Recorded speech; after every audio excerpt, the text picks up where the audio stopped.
Hi, everybody. My name is Zeb Welborn, President and CEO of the Chino Valley Chamber of Commerce, and I am very excited because I am talking with Janet today. Janet and I got connected through a variety of different ways, but we run these peer groups through WACE, and she's been a part of my peer group that we've been doing for a few years now, and she's retiring. And so I wanted to have an opportunity to pick her brain about her career in the chamber profession and see if there's some cool insights we could glean from that.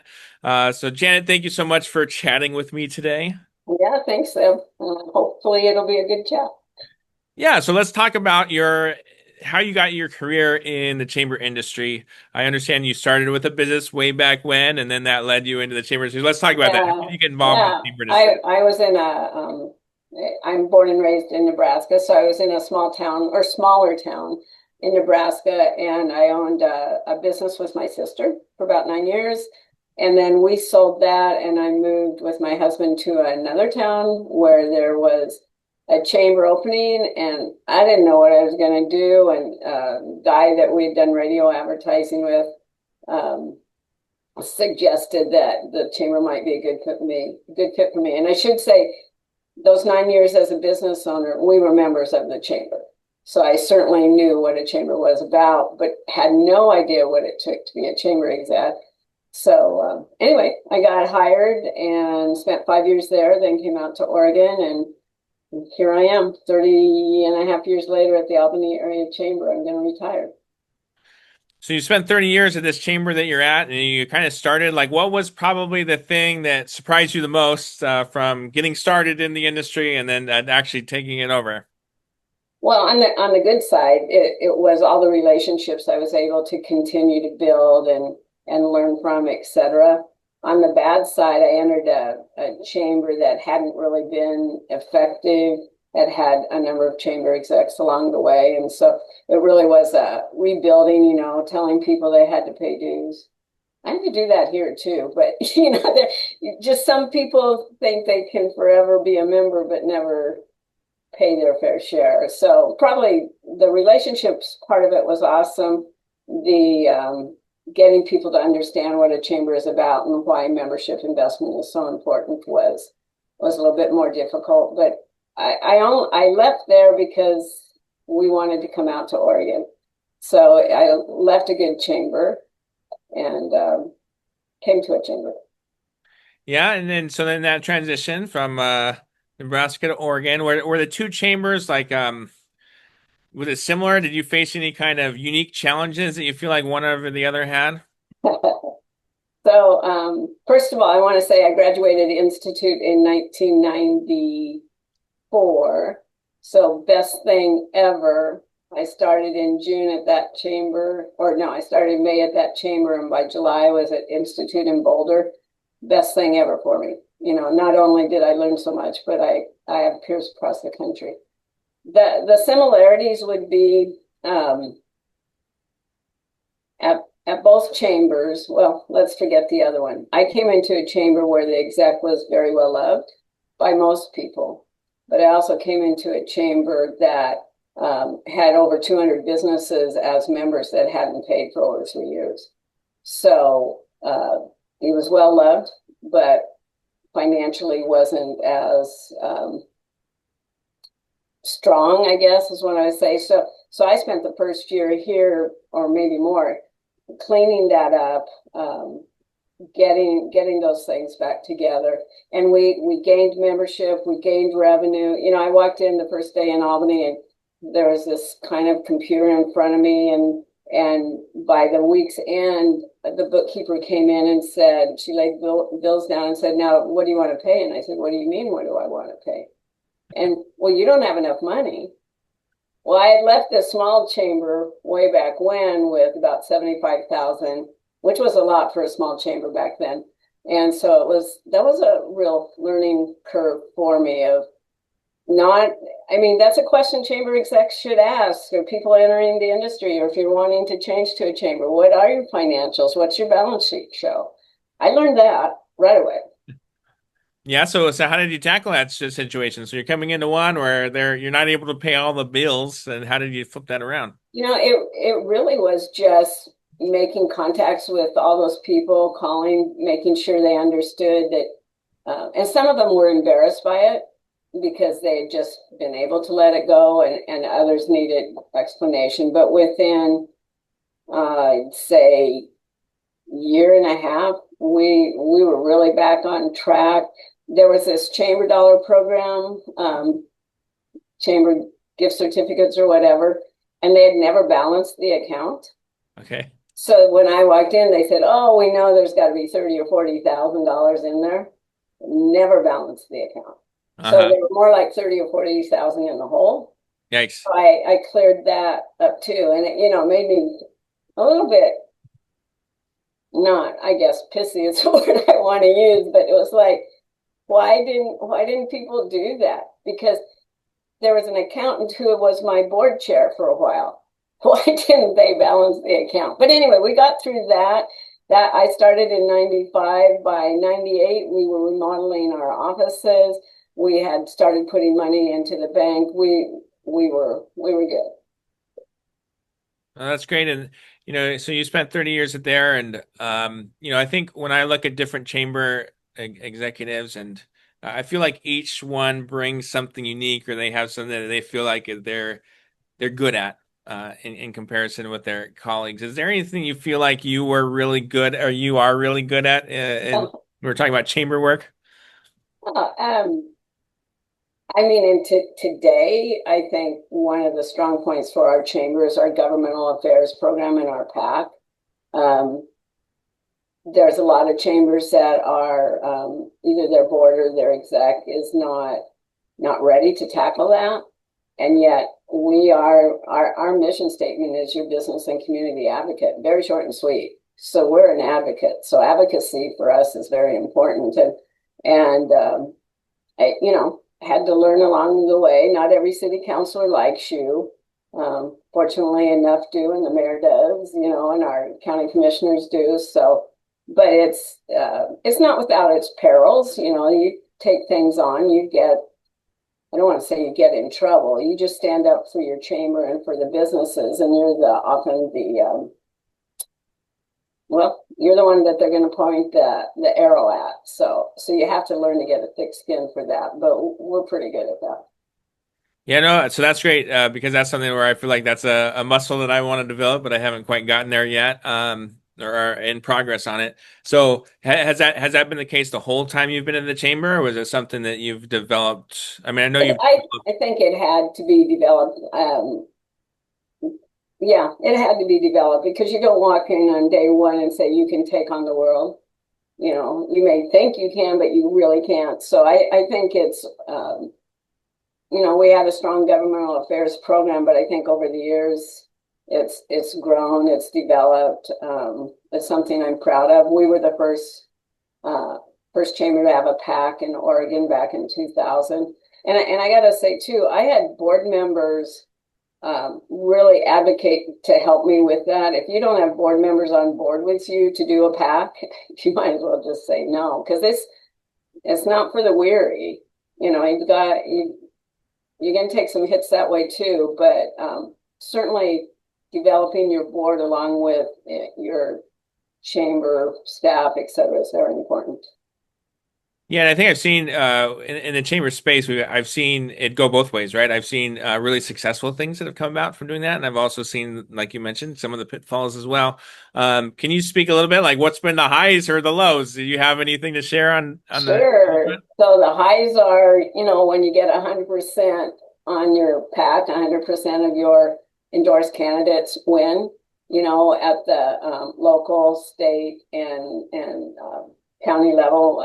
We don't take positions on federal candidates, and we take a very limited approach on statewide candidates because we know we don't have the muscle for um, a governor, but we do have some backbone for the statewide representatives, et cetera. So that was, I mean, Deb, you're gonna have to go back because I forget all the questions. So what was your question again? Yeah, The no, highs just and the the highs lows? and the lows. Yeah, what's something that where it was really challenging for you in the legislative arena, and that maybe you got some flack or some challenges for, and then what's something? So the worst, I had a big challenge. I think it's about 6 years ago now, where we had our candidate won the election, and the candidate who, it was a city council election, the candidate who did not win happened to know my cell phone number and said about 11 o'clock, I don't remember if it's the day of or the day after, I got a very scary text saying that person was going to do everything. They absolutely hated me, and they were going to do everything they could do to take the chamber down. Mm. That hurt, you know. Yeah. And I did share that with 3 or 4 of my board members. I didn't share it with everybody. I didn't think it was appropriate to do that, but I also thought they should know I've had felt threatened by that. That young man ended up losing his job over it Mm. because he worked for a nonprofit where they had, just like we should, you know, you got to buy ethics and guidelines and whatever. And I had a board member that I had told it was either, I think she was an incoming board chair, so she knew, and she was in a situation with the exec of that other nonprofit. And, you know, within a day, he had lost his job. I don't think that makes me feel good that he lost his job, but there's repercussions for doing the wrong thing. And what he did was totally out of line. He doesn't live in the community anymore, but you know, so that yeah, when you get that message at 11 o'clock at night, and you know you're feeling great because you won all your elections, and then it's like, oh, wow, that hits. Yeah, and then on the positive side was what's been one of the biggest successes that you've had? I mean, I know getting everybody elected is a big success, but is there anything um You you know, can I think there's little things over the year there, whether it's and more on the local level or at city council level, is being able to present the business point of view or what we have voted on, et cetera, to the council, and either help the council make a decision in a positive way or stop something from happening, um, trying to happen, because you've got city councilors that, at least here, I'm not sure in today's age any of them have owned a business or have owned a business. So they haven't done a payroll. They just haven't. And it hasn't always been that case, but right now I think I could say that. And so you have to be on your game and help them understand how what they do affects the entire community, including the businesses. Yeah, and one of the things that I have a challenge with in our community at least is we're a suburban area, so we have a lot of commuters that are living in here, and so they're not necessarily working and living in the same city. Either they're working here or they're living here, one of the two. And there are some that live and also work here, but I've had a tough time in kind of like gathering the business voice in some of the local issues.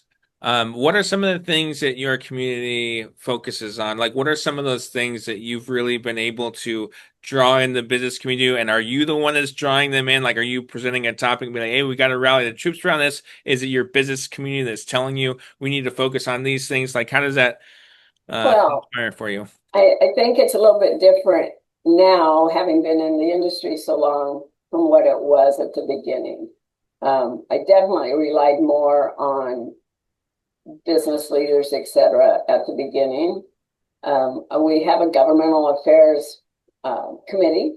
Some of them have been on there for a number of years. Some are relatively new. I have a really strong governmental affairs chair, and that person also chairs our PAC.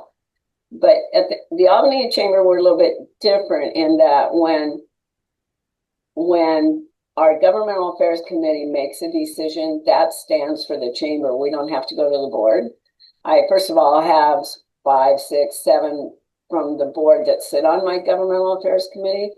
But the other thing is when you're at governmental affairs, you're spending an hour or 2 or 3, you know, maybe it's in 1 week, maybe it's in 3 weeks, over an issue. The board's not. The board's getting 10 minutes at a meeting. So a long time ago, I'm very thankful for it. I don't have to go and bring people in for governmental affairs and then rehash it all again. They trust our governmental affairs team to make the decision for the business community. Will everybody be happy? No, tell you. But we're not all happy with the U.S. Chamber or our state chambers, etc. So, but so we're unique in that way. I don't know if anybody else does it that way, but I can be much quicker in my response sometimes. Too, because I've been here so long, I know how they're going to respond on some things because we did that 3 years ago. Yeah. Not everybody has that history where they can do it, so it will take more work. Yeah, I know we have it in a very similar structure. We have a government affairs committee. That one makes all the decisions, and but yeah, like I said, I think we have a tough time. It sounds like you have a lot of people that are involved in that, where maybe I have a handful of people that are involved in that. Is No, there any? my committee is only, I think it's about 18 people, and they have to apply. They have to be appointed by my board. We try to make sure there's not multiple industries represented, the same industry represented, so that we have a broad base. So whether it's a hospital or a plumber or whatever it is, that we're diverse in who we have on there. I don't have a silver bullet or anything like that. Yeah. But we're lucky, I guess, right now. Yeah, so I mean, looking at like our industry, the chamber industry, and the work that we do, what's been something that's been helpful for you? Like you mentioned IOM was a game changer for you. Is there anything that you've participated in or that you've got engaged in or connected with that has really helped you along your professional career? Oh yeah. IOM, and I was in the 6-year program at Boulder, so I know it's a 4-year program now, but I graduated, had 110 or so in the first class, and by the time we graduated, there were 30, but a lot of those remained and still do remain my friends. The majority of them, I think there's 3 of us left in the industry, 2 by the time I leave from my class. But certainly learning from them, even beyond IOM, that connection. I sat on the ACCE board for a few years with Mick Fleming. Wonderful experience, learning from, I was this little itty bitty chamber on this board filled with just wonderful people that are extremely smart in their careers, and I learned a lot from that. To WACE, I mean, I'm fortunate, and I think you would say that the same, Zeb. We have peers across the country that we can ask stupid questions. we can listen to them ask stupid questions. We can see what all the responses are, in those networks, and that building those relationships in your community are really important for what you do in the community. Building those relationships as a chamber exec beyond your walls in other communities will help you so much. I mean, you gotta be out there, and sometimes you ask the stupid questions. So, I do that a lot.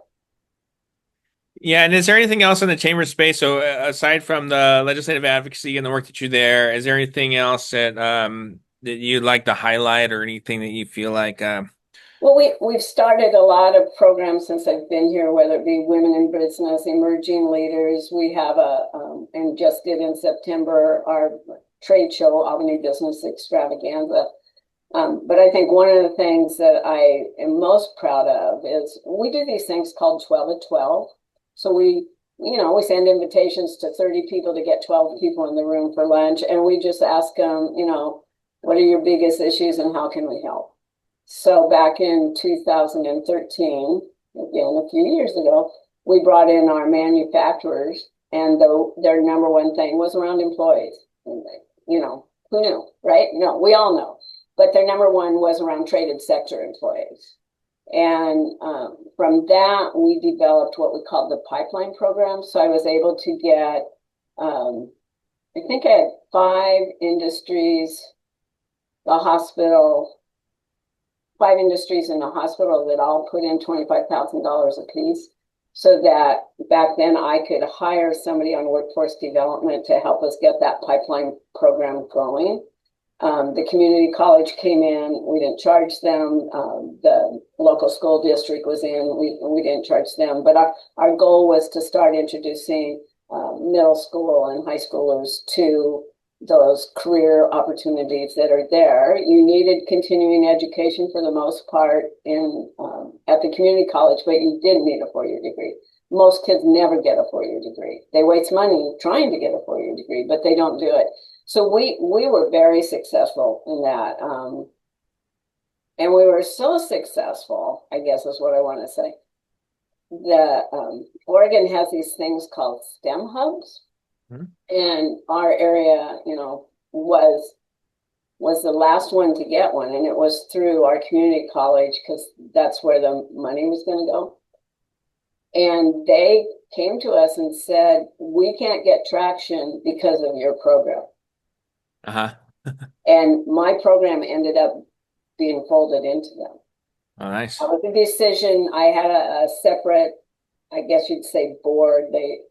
My board oversaw it, but that ultimately they said, well, and one of the big voices on that pipeline board was a community college. He was a community college board chair. So he really advocated for our community college to get that. So that change came in the summer of 2020. They do a lot of things. They don't do what we were focused on. And I think they're missing the boat on that, but I no longer do that. But from 2013 to 2020, we ran a very, very successful program introducing students and teachers, I should say, to what workforce in the traded sector looked like and what you needed to do. And I'm sorry, I'm talking probably too much, but teachers don't get it. I remember the first year or two, we did a thing where we bused all the teachers to different businesses, high school teachers, to different businesses. And then we all came back to our big, we call it the Expo Center. And in the audience, you could hear them say things, well, little Johnny's not ever going to do that, and so they are directed through their teaching careers to get kids to college. Yeah. That's their focus. And we were trying to say, and I don't know, I think statistics are probably the same, but only about 30% of high school seniors or graduates go on to a four-year degree. The majority of them don't even attempt, and those that do sometimes, obviously a year or two later, they've got the debt, but not the education. So if you do a traded sector job, which welding, in our place, we have a big airline, or they manufacture parts and titanium for airlines, space shuttle, whatever. And they needed special training for that. And the community college had gotten away from that. We were able to bring that back successfully. We were able to go to our city council with all these leaders in city council, and they put in, I'm trying to think how much it was. 25, it was a lot. No, it's got to be more than that. Anyway, they put in a lot of money towards buying equipment for the community college. So new up-to-date equipment so that the people they were training. So it was a real community in Denver. Industries were paying the way. The city council voted to help purchase the equipment. I think it was $5 million, if I remember right. It was a lot of money. And, and then businesses and getting the school systems in front of those kids so that we could do it. It made a big difference. And I'm glad to say we were successful, but so successful, we don't even get to keep the program. It needed to go to the state.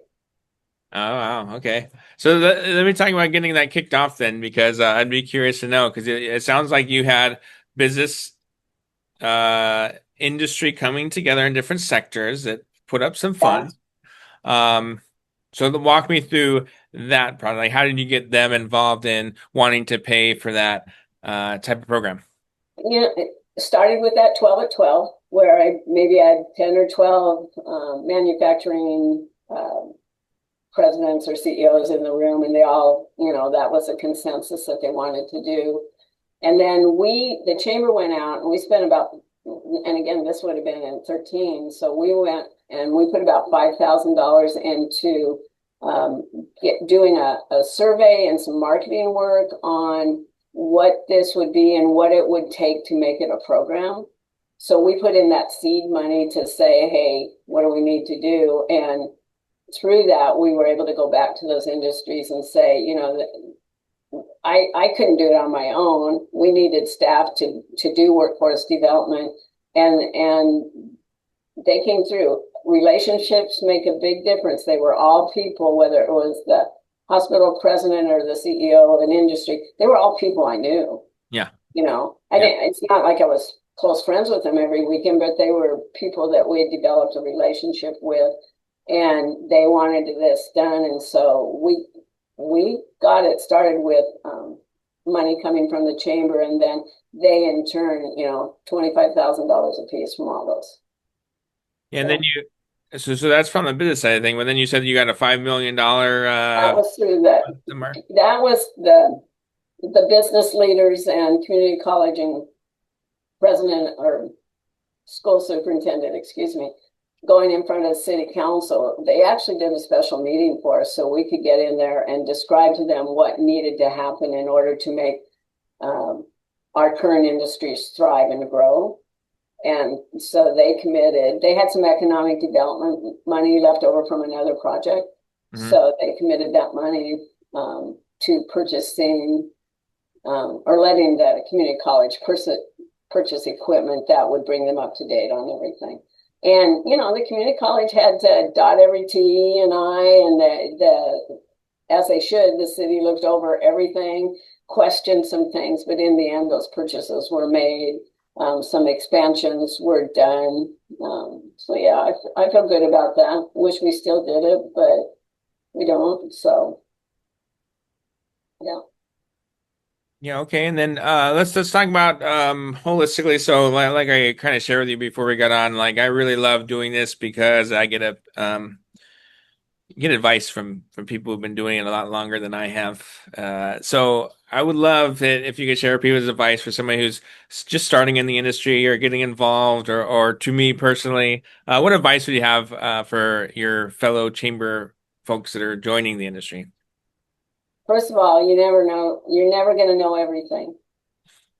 You're not going to know it all. You shouldn't know it all. You're not going to know everybody in your community. You don't need to know everybody in the community. You need to know the right people in your community, your business leaders, your government people, etc. And then, share or steal things from your fellow chamber execs.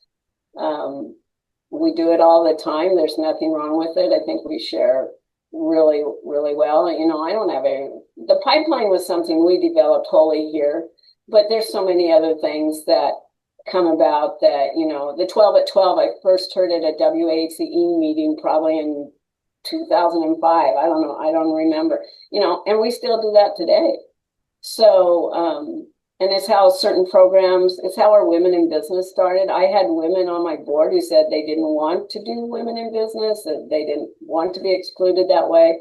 But when I brought women together for their own meeting, they said, we want it. So we've been going 15, 20 years strong with that program.